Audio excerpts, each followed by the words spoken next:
दोस्तों नमस्कार।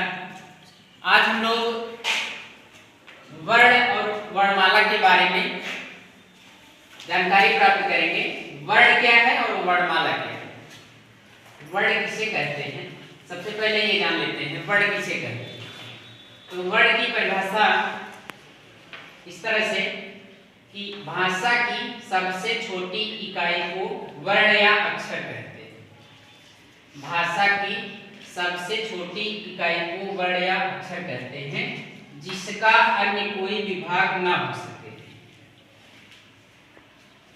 जैसे अ आ क ख ग इत्यादि ये वर्ण कहलाते हैं। आ का विभाग नहीं हो सकता। आ या आ में या किसी भी स्वर को तोड़ नहीं सकते, ठीक है।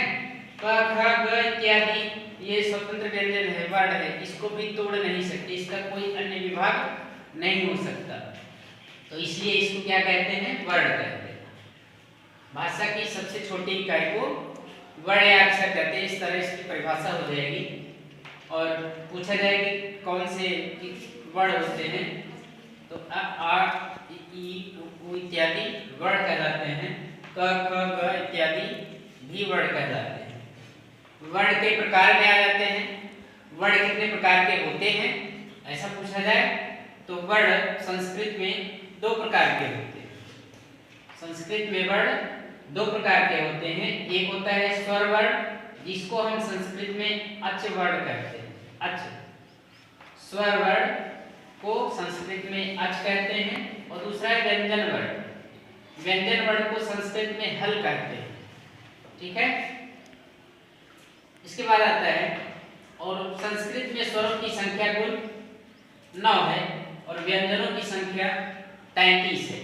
स्वर 9 है और व्यंजन 33 है संख्या में।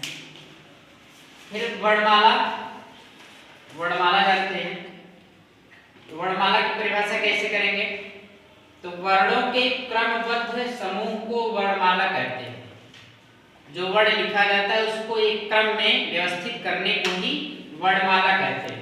जैसे हम पढ़ते हैं अ आ इ उ री ए ऐ ओ औ अं अह, ये क्रम से है, इसको हम वर्णमाला कहेंगे। वर्णों का समूह जो क्रम से होगा, ठीक है।